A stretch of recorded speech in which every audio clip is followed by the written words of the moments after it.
This money isn't yours to spend." The words, flat and cold, had hung in the air between us for years. Now they were a dam about to break. I watched my mother's face, her eyes like chips of flint, as her ultimatum settled over the oppressive quiet of the Lincoln dining room. My father sat across from her, a silent sentinel, his gaze fixed somewhere beyond my shoulder. The air, thick with the scent of overcooked pot roast, seemed to tighten around my chest, a familiar constriction. Outside, the Nebraska sky was a pale, indifferent blue. My sister Sarah chimed in, her voice a syrupy counterpoint to my mother's steel. "Hannah, just get it sorted. It's not a big deal." She was perched on the edge of her chair, phone already in hand, scrolling through something inconsequential. The casual entitlement, the sheer effortlessness with which she dismissed my reality, always stung worst. My wheelchair, a sleek, functional extension of myself, felt suddenly conspicuous against the worn floral carpet. I could feel the slight wobble of one of my wheels, a minor imperfection I'd been meaning to address. "It is a big deal, Sarah," I said, keeping my voice even. I gripped the arms of my chair, the cool, smooth metal a grounding sensation. "It's my money, my budget." The figures had been swirling in my head all week. $2,800 for my father's medical expenses, $5,000 for new tires on the family car, that absurd $3,000 prom planner my mother had casually mentioned for Sarah's upcoming graduation party. And this was just what I could immediately recall. The true depth of the sinkhole was something I was only beginning to excavate. My mother leaned forward, her knuckles white as she clasped her hands on the table. "We've always looked out for each other, Hannah.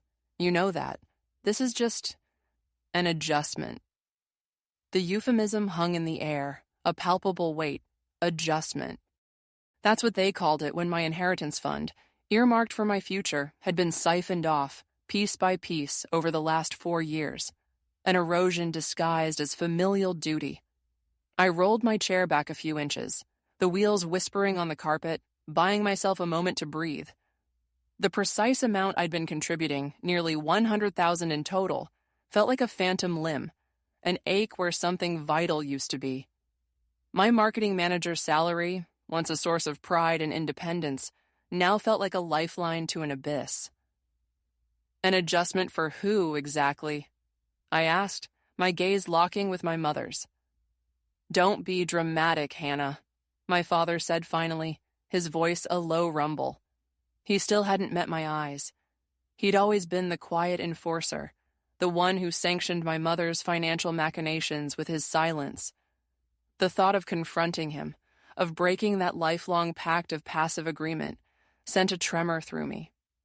Underneath the veneer of familial obligation lay a chilling pattern, a carefully constructed dependency, designed to keep me tethered, obligated, and ultimately vulnerable. The sheer scale of it was becoming terrifyingly clear, not just a few thousand here and there, but a debt approaching 500,000, built on a foundation of my trust and their unchecked entitlement. I ran a hand over the worn fabric of my pants, the texture familiar, grounding, a small anchor in the rising tide of my panic. I needed proof. Tangible, undeniable proof. My mind flashed to Ellen Ward, the sharp, no-nonsense financial planner downtown. She'd always radiated an aura of calm competence, a stark contrast to the swirling chaos of my family. Accessing my bank statements, the ones I'd meticulously kept separate, a precaution that now felt like a prophecy, was the logical next step. The glow of my phone screen was a small beacon in the dim dining room. The drive to Ellen's office was a blur of anxiety, the familiar route through Lincoln streets feeling alien. I navigated a few minor curb-cut challenges, the slight jolt of physical manifestation of the internal upheaval. Inside Ellen's minimalist office, the air smelled of citrus and old paper. Ellen, her silver hair pulled back in a neat bun, offered me a small, knowing smile. She listened patiently as I laid out the fragmented details, my voice shaking despite my best efforts. As I revealed the monthly transfers, the hidden accounts, the sheer staggering sum of nearly $500,000 in debt they had collectively accrued on my behalf, Ellen's expression shifted. It wasn't shock, but a deep, analytical focus. She began tracing the money trail, her fingers flying across her keyboard. Each keystroke was a nail in the coffin of their deceptions. "It's worse than we thought," she stated finally, her voice quiet but firm. The screen displayed a complex web of transactions, a financial labyrinth constructed with unnerving precision. There it was, Blackman Enterprises, a shell company I'd never heard of. A chill snaked down my spine, the cool air conditioning suddenly feeling inadequate. The confrontation with my parents was swift, brutal, and inevitable. Ellen sat beside me, a quiet but formidable presence. I presented the statements, the printed ledger of their financial war against me. My mother's face paled, then hardened into a mask of indignation. Sarah sputtered, her entitlement dissolving into raw panic.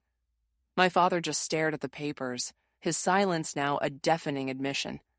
"You've destroyed us," my mother finally choked out, her voice laced with a potent mix of fury and self-pity. It was a familiar refrain, twisted to serve a new, desperate narrative. But the carefully constructed edifice had crumbled. There was no room for blame, only consequence. Closing that account, severing that financial tie, felt like a physical act of liberation, a painful but necessary amputation. The metal of my wheelchair's spokes felt cool and solid beneath my hands as I exited the bank, the midday sun of Lincoln, Nebraska, blindingly bright.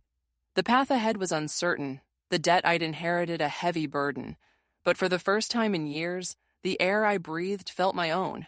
The cool, crisp Nebraska wind whipped around me, carrying with it the promise of autonomy. The air in the Lincoln diner tasted of stale coffee and desperation. I watched my father, his face a roadmap of exhaustion, meticulously fold a napkin into a precise square. Across from him, my mother dabbed at her eyes with a tissue, a performance I'd seen 1,000 times.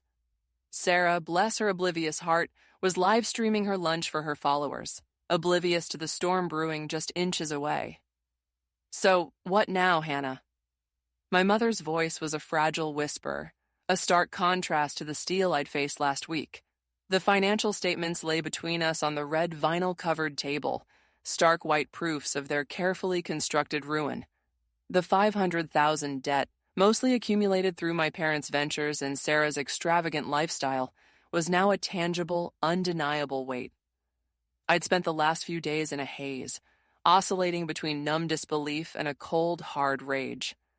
I traced the condensation ring left by my water glass, the cool dampness a sharp contrast to the heat radiating from my chest. "Now," I said, my voice low but steady, "we figure out a repayment plan, a realistic one. And Sarah." I turned to my sister, who'd finally lowered her phone.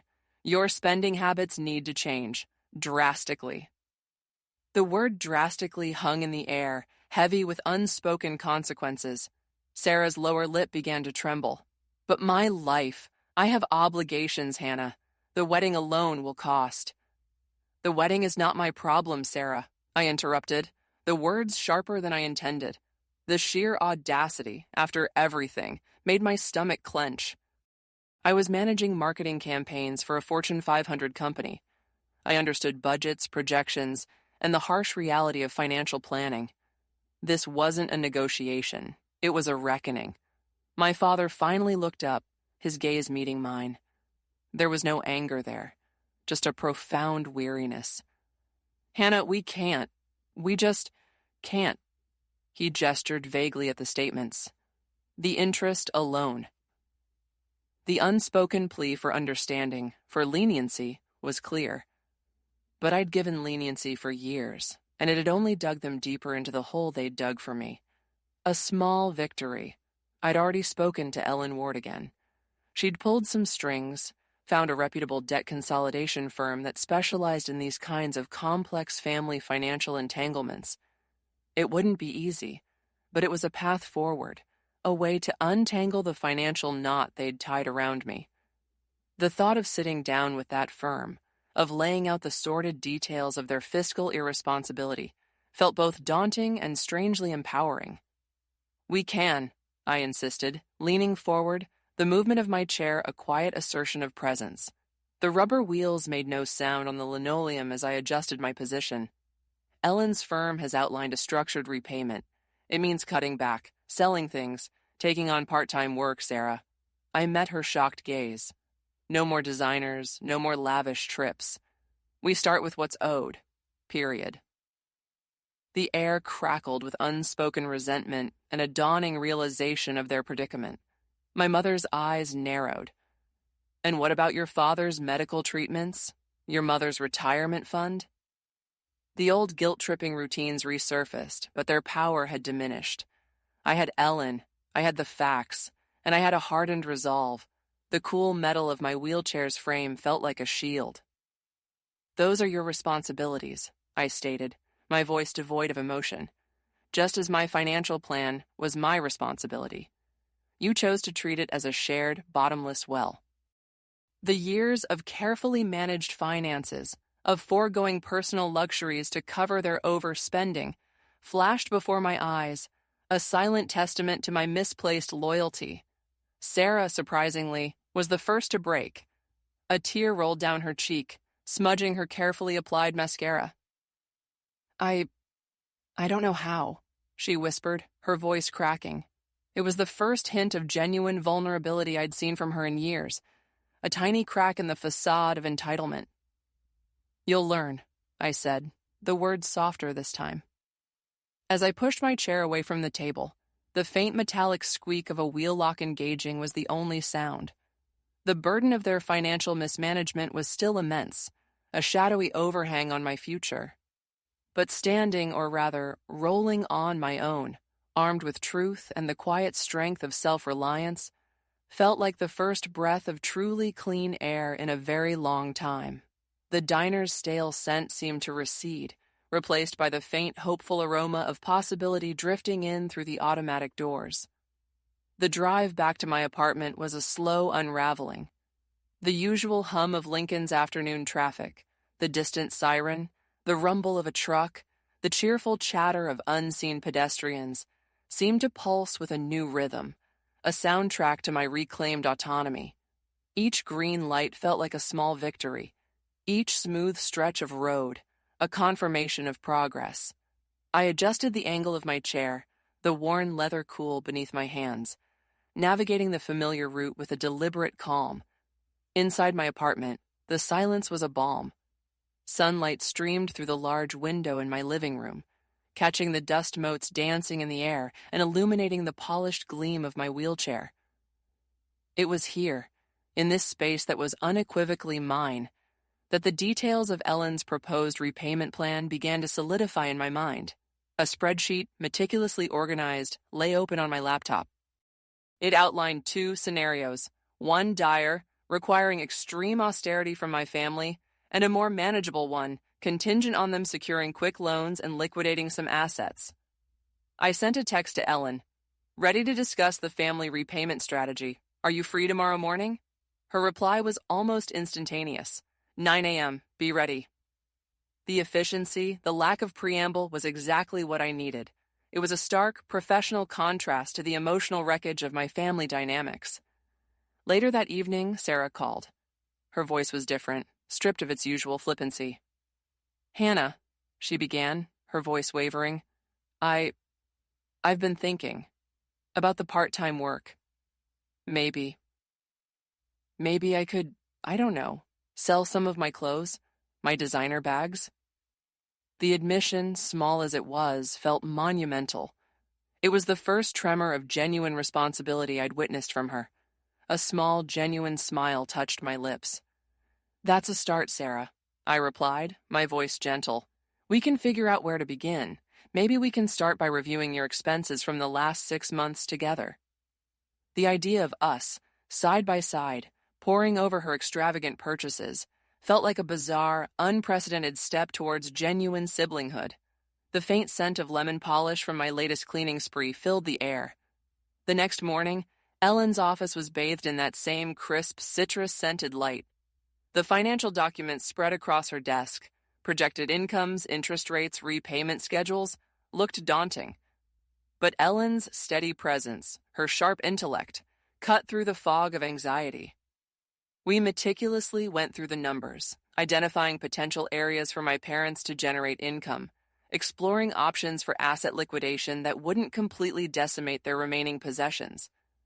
The conversation was precise, analytical, devoid of the emotional blackmail I was accustomed to. "They'll fight it, Hannah," Ellen warned, her gaze steady. "Especially your mother. Be prepared for emotional manipulation, attempted diversions, but stick to the numbers. They are your undeniable truth." The thought of my mother's practiced tears and accusations sent a familiar chill through me, but the sight of the structured plan, a fortress of logic, gave me a surprising sense of security. Armed with this strategy, I met my parents at their house that afternoon. The air in the living room felt heavy, charged with unspoken antagonism. My mother immediately launched into a tirade about the unfairness of it all, the betrayal of my actions. My father sat in his usual armchair, his silence a familiar, oppressive weight. "Mom," I interrupted, holding up a single printed page from Ellen's plan. "This is the proposed repayment schedule. It's fair, it's structured, and it's the only way we move forward without invoking bankruptcy or legal action." I kept my voice calm, my gaze unwavering. The smooth, cool surface of my wheelchair's armrest provided a tangible anchor. My mother scoffed, reaching for a tissue. "You expect us to live like paupers?" "I expect you to take responsibility for the choices you've made," I countered, the words firm but measured. "This isn't about punishment, it's about rebuilding, for all of us." The faint scent of dust from the antique furniture around us seemed to underscore the weight of their past. I met my father's gaze again. He gave a almost imperceptible nod, a silent acknowledgement of the inevitable. The struggle was far from over, but the foundation for a new reality, built on truth rather than manipulation, had finally been laid. The following months became a grueling, meticulous dance with their denial. My mother, true to Ellen's prediction, employed every tactic in her arsenal. She feigned illness, lamented her declining health, and conjured tales of financial emergencies. A leaky roof that mysteriously appeared after a dry spell, an unheard-of repair bill for the ancient furnace. Each escalation was met with the cold, hard facts of the repayment schedule. I learned to listen past the melodrama, to hear the desperate scramble for leverage. Sarah, surprisingly, became an unlikely ally, albeit a reluctant one. The initial shock of having to curtail her extravagant lifestyle seemed the most potent motivator. Selling off designer clothes and accessories, once a source of pride, became a necessity. I'd join her sometimes, sitting in her over-decorated bedroom, the air thick with expensive perfume, as she meticulously cataloged items for online sale. We'd talk, not always easily, but the silences between us were no longer filled with unspoken resentment, but with a hesitant understanding. One afternoon, as we sorted through a pile of shoes, 500 prom planner, Hannah thought wryly, her hand brushed mine as we both reached for the same box. The brief skin-to-skin contact was a jolt, a silent recognition of shared history, however fractured. My father remained mostly stoic, a silent observer of the unfolding drama. His contribution was less about grand gestures and more about quiet, consistent adherence to the new, leaner budget. He started taking on extra shifts at the plant, his tired eyes a testament to his effort. Once I found him poring over a stack of bills in the dim light of the kitchen, the faint scent of motor oil still clinging to his clothes. He looked up, saw me, and offered a small, weary nod. It wasn't an apology, but an acknowledgement. The real breakthrough came when my parents, after weeks of negotiation and near defaults, finally agreed to the debt consolidation loan. Ellen had worked tirelessly, securing terms that were, frankly, more favorable than they deserved. The paperwork was a mountain: bank statements, property valuations, proof of income. Holding the signed documents, the ink still fresh, felt like shedding a heavy, suffocating cloak. The cool, smooth surface of her office desk felt like a boundary, a clear demarcation of my own space. "This is it, Hannah," Ellen said, her voice a low, steady hum in the quiet office. "The first phase. It's a long road, but you've set the proper course." She slid a printed summary across the desk, new projected payments, a timeline for the next 5 years. The numbers represented a future I could actually plan for, free from the constant specter of their financial abyss. The faint scent of lemon polish from my own apartment seemed to cling to my clothes, a quiet reminder of my own self-sufficiency. That evening, I celebrated with a quiet solo dinner in my apartment. No extravagant meal, just good pasta and a glass of wine. I scrolled through photos on my phone, old family vacations, awkward holiday gatherings, Sarah beaming in her prom dress. They were memories tinged with the complex emotions of obligation and resentment. But now a new layer was emerging, the quiet pride of self-reliance. The polished chrome of my wheelchair gleamed in the soft lamplight, a familiar, comforting presence, a tool that had carried me through more than just physical distance. I had navigated the treacherous landscape of my family's finances and emerged, not unscathed, but undeniably free. The Nebraska twilight painted the sky in hues of lavender and rose, a silent, vast canvas for a future I was finally ready to paint myself. The weight of their debt was still a shadow, a tangible presence in the monthly bank statements. But it was a manageable shadow now, a structured challenge rather than a suffocating abyss. The tightrope walk of their repayment plan became the new normal, a delicate balance that required my constant vigilance, but also, paradoxically, allowed for moments of genuine peace. I started to reinvest in myself. A portion of my salary, once earmarked for their emergencies, now funneled into a personal savings account, a modest nest egg, but mine. I joined a local professional development group, the air in the meeting room smelling faintly of toner and ambition. Lunchtime discussions about marketing strategies and industry trends replaced the passive anxiety of waiting for the next financial crisis. My wheelchair, a constant in these new environments, became less a statement of my disability and more a simple mode of transportation. Its smooth glide across polished floors, a quiet rhythm in my evolving professional life.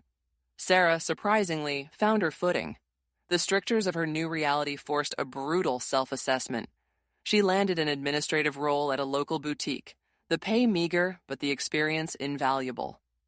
We met for coffee every few weeks, her conversation shifting from brand names to office politics, from designer sales to the challenges of managing inventory.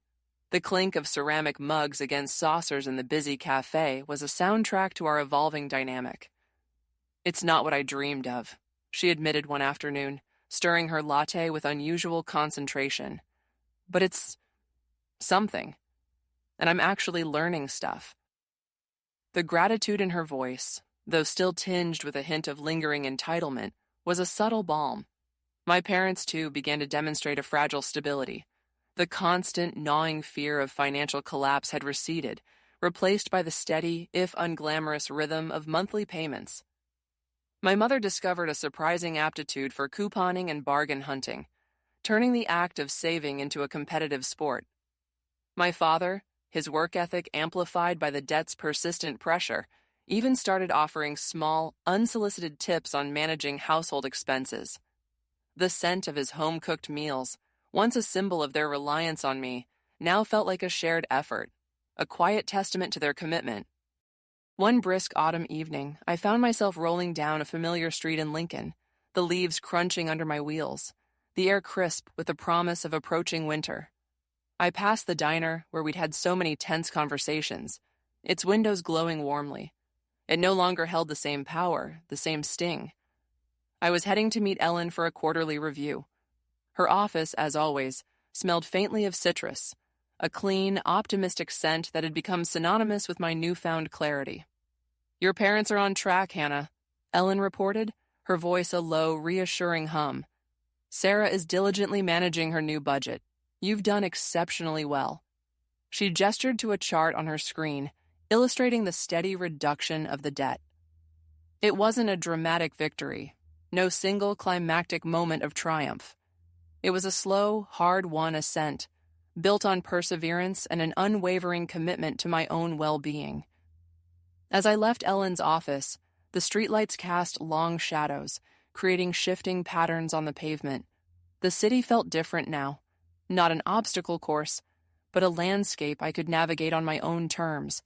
There were still challenges ahead, the lingering specter of past hurts, the complex bonds of family that would always exist. But the foundation was solid. I had built my own financial house, brick by painstaking brick, and for the first time, the future felt not like a threat, but like an open road, waiting for me to chart my own course. The cool Nebraska wind brushed against my face, carrying the scent of damp earth and distant pine, a fresh beginning.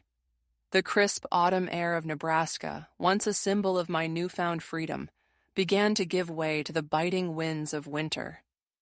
Months had passed since the official consolidation of my parents' debt, and the rhythm of their repayment had become a predictable, albeit still demanding beat in the background of my life. The sharp edges of crisis had softened, replaced by the steady grind of long-term commitment. My own life, by contrast, was accelerating. The professional development group had led to an unexpected opportunity, a senior marketing manager position at a burgeoning tech startup in Omaha. The commute was longer, the demands more intense, but the excitement was palpable.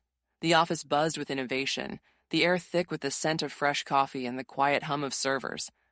I navigated the bustling, open-plan office with ease, my wheelchair a functional, integrated part of my professional persona. My colleagues were diverse, focused, and refreshingly free of the baggage that had weighed me down for so long. One blustery Saturday, as I was meticulously organizing my new office, Sarah called. Her voice, usually bright and a little frantic, was calm, reflective. "Hannah," she began, "I was looking at my bank statement today, and I realized something. This job at the boutique, it's not exactly setting the world on fire, but it's mine. And I actually like it. I'm good at it." A beat of silence followed, then, "Mom and Dad are doing okay too, right? The payments are going through smoothly?" The genuine concern in her voice was a quiet revelation. It wasn't the old Sarah, the one who only called when she needed something.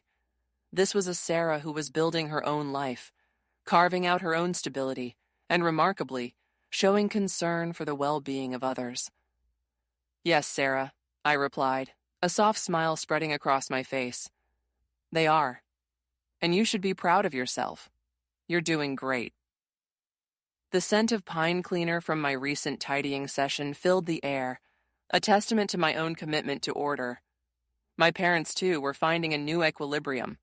My mother had joined a local gardening club, her energy, once focused on financial drama, now channeled into cultivating prize-winning roses.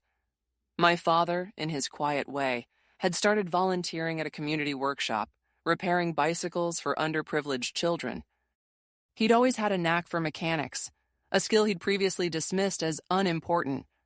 Now, the faint metallic scent of grease and oil was a familiar and welcome aroma clinging to him when he visited. Yet the past wasn't entirely a distant memory. There were still moments. An unexpected bill for my father's medication arrived, slightly higher than anticipated. My first instinct, honed by years of ingrained habit, was to worry, to mentally calculate how much I could divert. But then I paused. I looked at my own savings, at the stability I had painstakingly built. I called my parents. "You know," I said, my voice measured, "there are more affordable generic options for that medication. I can help you find them."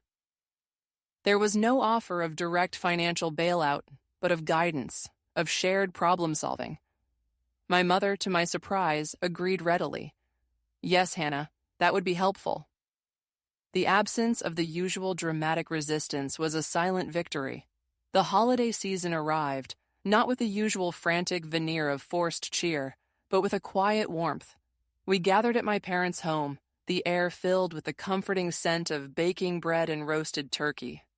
Sarah brought a homemade gingerbread house, a far cry from the expensive gifts of past years, but crafted with genuine care. My father, his hands steady, carved the turkey with practiced efficiency. My mother, her face relaxed, beamed as she watched us all. As I navigated the crowded living room, my wheelchair a familiar extension of myself, I felt a profound sense of gratitude. It wasn't just about the financial independence, though that was a monumental achievement. It was about the reclamation of my own narrative, the ability to define my relationships on my own terms, and the quiet satisfaction of seeing my family, in their own imperfect ways, making progress. The lingering scent of pine and cinnamon in the air was a gentle reminder of the season and of the enduring, evolving strength of our connection. The future was no longer a source of dread, but an open landscape waiting for me to explore. The crisp autumn air of Nebraska, once a symbol of my newfound freedom, had long since yielded to the biting winds of winter. Months had passed since the official consolidation of my parents' debt, and the rhythm of their repayment had become a predictable, albeit still demanding, beat in the background of my life. The sharp edges of crisis had softened, replaced by the steady grind of long-term commitment. My own life, by contrast, was accelerating. The professional development group had led to an unexpected opportunity, a senior marketing manager position at a burgeoning tech startup in Omaha. The commute was longer, the demands more intense, but the excitement was palpable. The office buzzed with innovation, the air thick with the scent of fresh coffee and the quiet hum of servers. I navigated the bustling, open-plan office with ease, my wheelchair a functional, integrated part of my professional persona. My colleagues were diverse, focused, and refreshingly free of the baggage that had weighed me down for so long. One blustery Saturday, as I was meticulously organizing my new office, Sarah called. Her voice, usually bright and a little frantic, was calm, reflective. "Hannah," she began, "I was looking at my bank statement today, and I realized something. This job at the boutique isn't exactly setting the world on fire, but it's mine, and I actually like it. I'm good at it." A beat of silence followed. Then, "Mom and Dad are doing okay too, right? The payments are going through smoothly?" The genuine concern in her voice was a quiet revelation. It wasn't the old Sarah, the one who only called when she needed something. This was a Sarah who was building her own life, carving out her own stability, and remarkably, showing concern for the well-being of others. "Yes, Sarah," I replied, a soft smile spreading across my face. "They are. And you should be proud of yourself. You're doing great." The scent of pine cleaner from my recent tidying session filled the air, a testament to my own commitment to order. My parents, too, were finding a new equilibrium. My mother had joined a local gardening club, her energy, once focused on financial drama, now channeled into cultivating prize-winning roses. My father, in his quiet way, had started volunteering at a community workshop, repairing bicycles for underprivileged children. He'd always had a knack for mechanics, a skill he'd previously dismissed as unimportant. Now, the faint metallic scent of grease and oil was a familiar and welcome aroma clinging to him when he visited. Yet the past wasn't entirely a distant memory. There were still moments. An unexpected bill for my father's medication arrived, slightly higher than anticipated. My first instinct, honed by years of ingrained habit, was to worry, to mentally calculate how much I could divert. But then I paused. I looked at my own savings, at the stability I had painstakingly built. I called my parents. "You know," I said, my voice measured, "there are more affordable generic options for that medication. I can help you find them." There was no offer of direct financial bailout, but of guidance, of shared problem solving. My mother, to my surprise, agreed readily. "Yes, Hannah, that would be helpful." The absence of the usual dramatic resistance was a silent victory.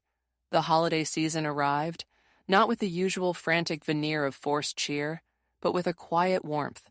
We gathered at my parents' home, the air filled with the comforting scent of baking bread and roasted turkey.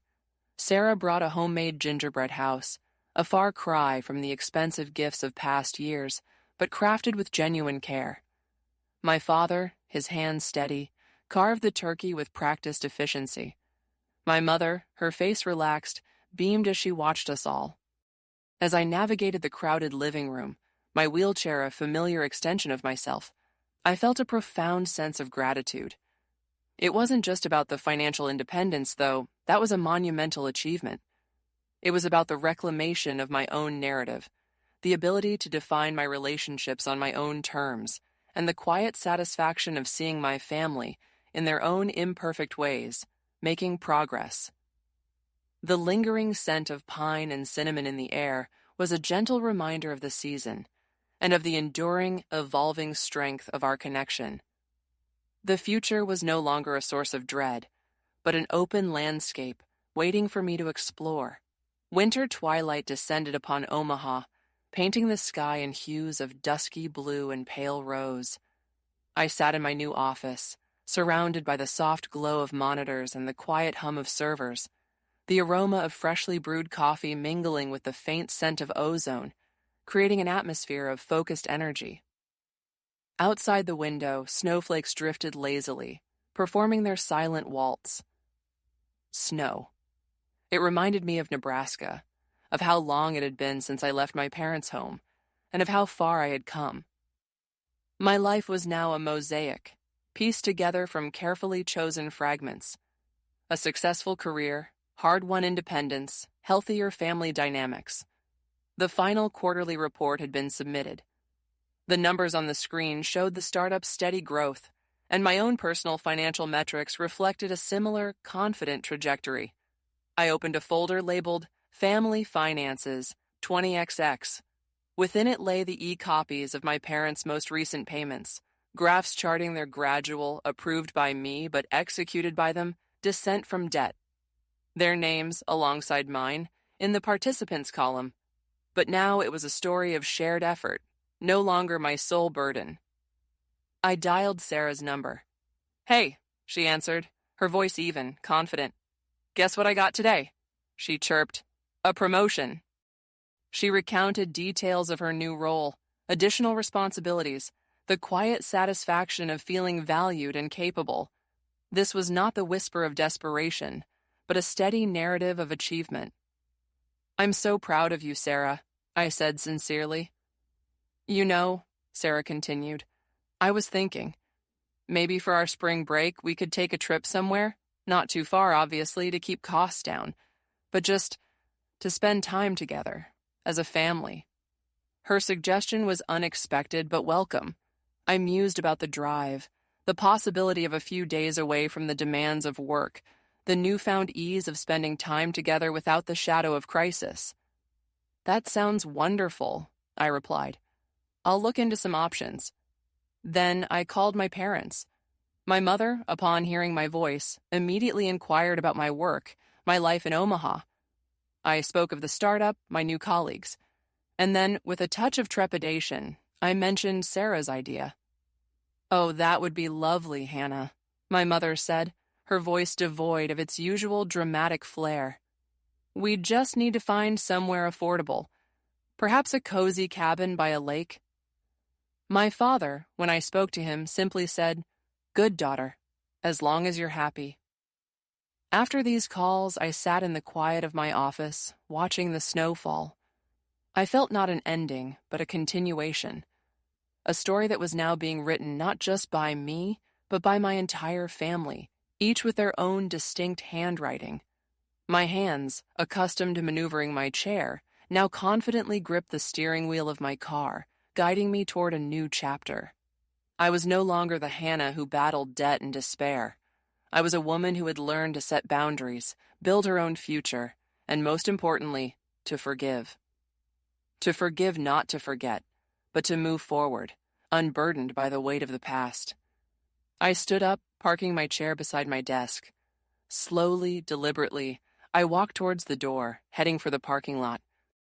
The click of my car's lock was the definitive sound of the day. The road ahead was uncertain, but now I knew I had a map, a compass, and most importantly, faith in myself. My family's story had been long, filled with ups and downs, pain and redemption. But now, standing on the cusp of another winter, I felt that the most crucial part was my own chapter, written with courage, determination, and a quiet, unshakable happiness. And that chapter was just beginning.